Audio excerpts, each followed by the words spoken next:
What's up, YouTube? Up here on a Saturday morning again, and you might have noticed I've not really been doing a lot of solid work on either one of our personal race cars. To tell you the truth, I've just not had any motivation to do it. The projects here in the shop, they've been here forever. They're pretty in depth and they're taking a lot of manpower, and it seems like we're working our butts off, but they're not progressing that fast or as fast as I would want them to, so that's kind of killing my motivation to spend any extracurricular time on my personal stuff. But going back to that, you've in the previous videos I've posted, you've seen the billet pedal assembly from FFP Customs, Ryan Fraser, and you've seen the awesome rear end that we got from Hammer Concepts, Brian.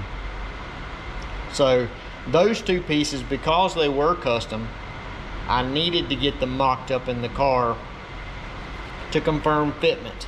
And that's a plug for you guys that are working with companies having custom parts made.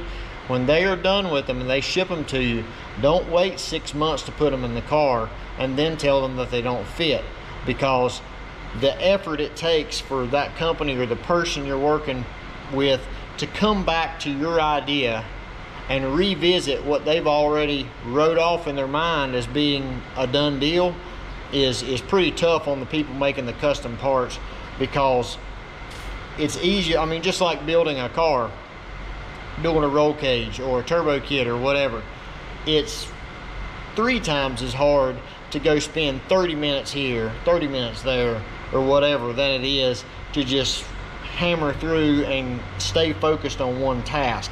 You're a lot faster that way, you're more efficient, and these guys that are building this stuff, if they have no idea whether it fit or not, you know, you need to help them out. In other words, be proactive, communicate with the people that's helping you build this stuff, and when you get it, take it off the pallet, take it out of the package, mock it up in the car, make sure it's gonna fit, so those guys can write it off and move on to the next thing in their mind. Not necessarily on paper, but in their mind. That's a big thing.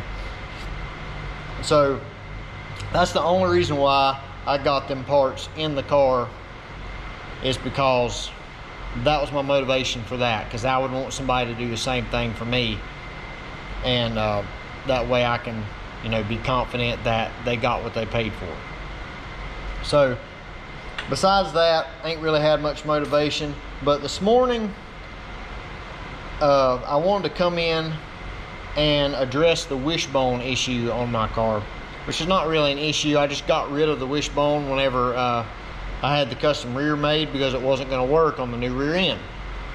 So I let it go with the other one that went to Blanton built, and he's putting it in his Datsun. So I'm going to walk you through kind of what I've done to start laying out this wishbone.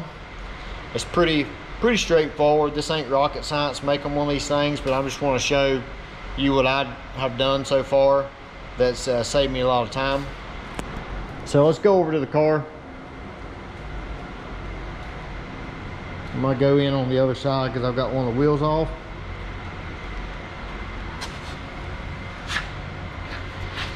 So for those of you that don't know the purpose of a wishbone, it keeps the rear from wiggling side to side.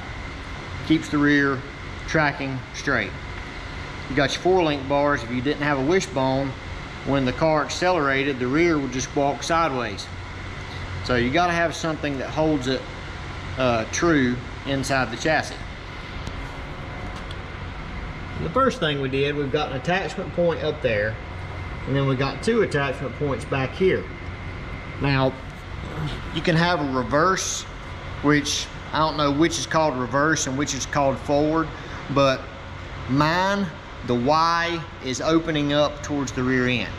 Now we have put some wishbones on, we put one on an X275 Jeep, and the Y was opening up towards the front, and the small connection was on the top of the rear, just the single connection. So it can go both ways. There's nothing wrong with, you know, either way works just fine. It's just I think it's a personal preference thing, because I've not really heard of you know, big purpose besides that. Maybe clearance for what you got going on under the car on the chassis or something. But attachment point in the front to attachment point in the back. you go straight back, I mean, if you go to the center there and go straight up to that, you got about 18¼ inches. Then from this tab over to the other tab, you've got 14 inches on the center. Oh, I just hit my head on the fender. So taking those known measurements, I'm not a big CAD person. I've took a little bit in college, what little college I did go to, but Joey, he handles everything engineering wise here at the shop, but I know just enough to rough through what I need on simple stuff. So if you've got a CAD program, this will really help save you some time. So what I have done, I'll show you over here. What I've done is lay my wishbone out. I've got 18¼ center to center on my distance, and I've got 14 inches on my distance from my rod ends. Now, you take a rod end, I usually run the threads out to where they are flush with the bottom of the inside of the tube adapter.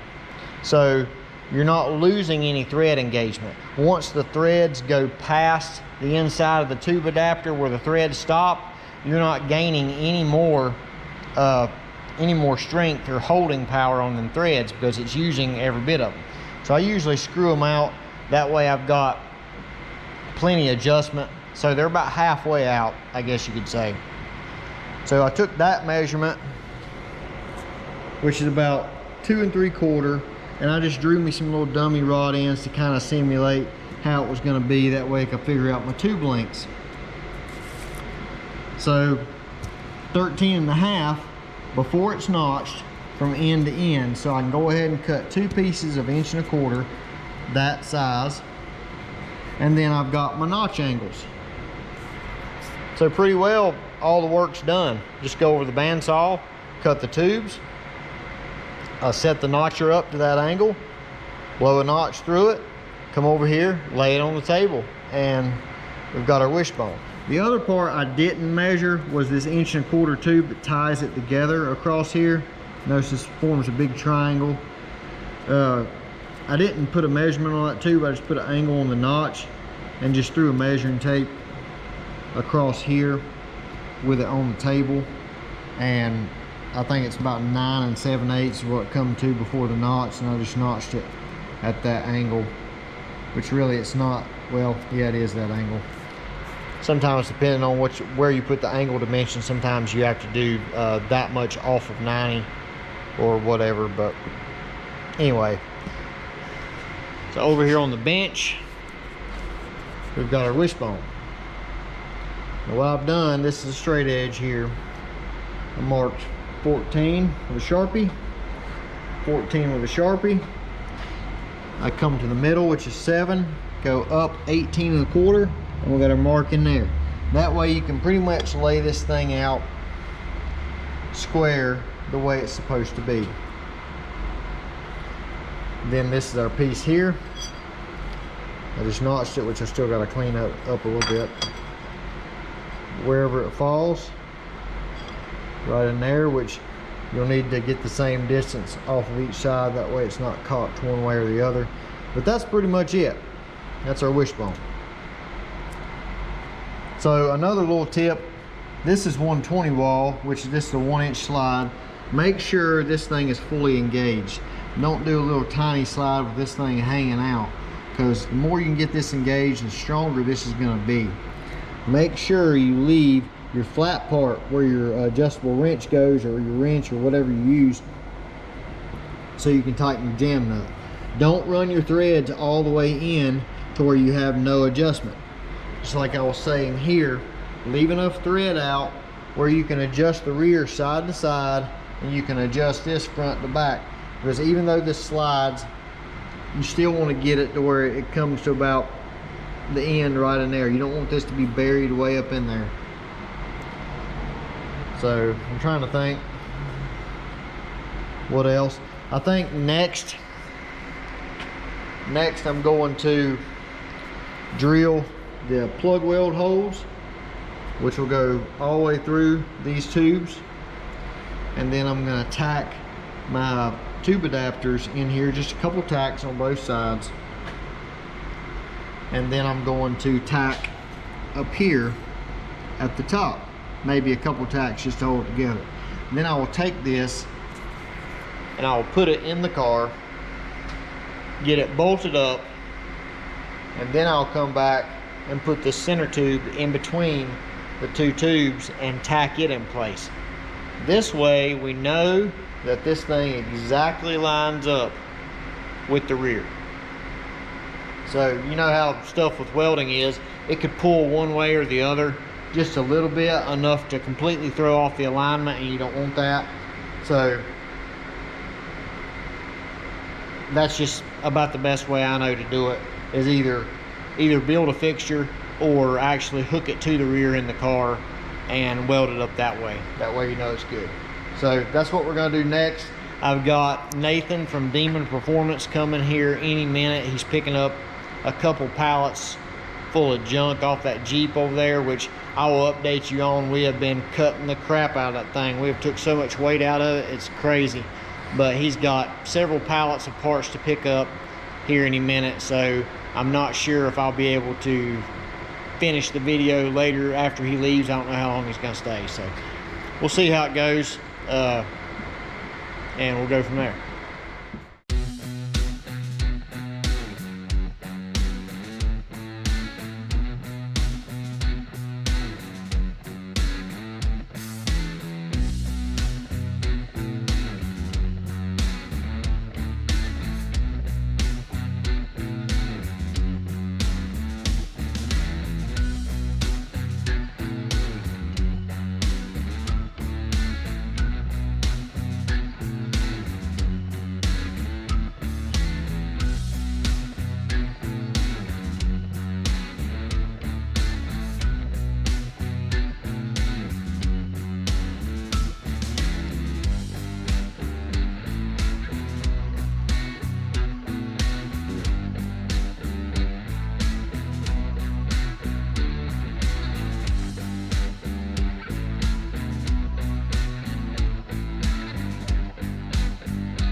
All right, you watched the welding process. We got this thing all welded up.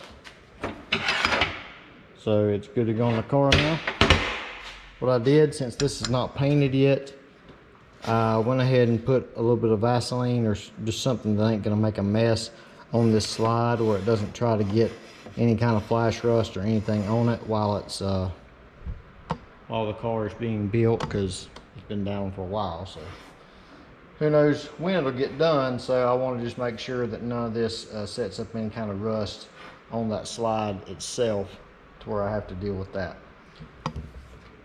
So you can see, did the plug welds first, then I think I moved to this, and then I've done that. So I moved around to try to keep it evenly hot. That might not make a huge difference, but it made me feel better about it, you know, staying in one spot without trying to pull, which we can adjust these in and out and get it lined up anyway. So now I'm gonna put it in the car. I'm gonna put both rear wheels on, and I'm gonna try to somewhat adjust it where I think it ought to be, and that'll be it for our Wishbone. So let's put the wheels on and get it in the car and see how it does. Okay, I put the Wishbone in. Now don't look at this and think it's perfectly squared up or anything. I just pretty much mocked it up because nothing's been lined out on this car yet.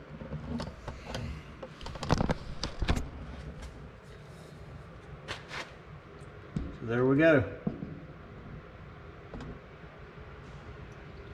I tried to get it halfway square where the fender gaps were pretty close, just so it don't look dumb sitting here in the shop. But adjusting the rod ends at the back will adjust whether how much side to side, left or right you want it to go.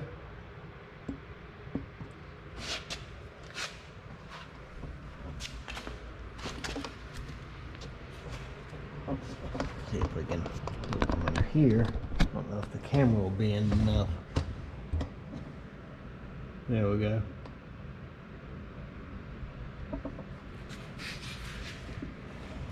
Really need some Pro jacks. I just ain't got them yet.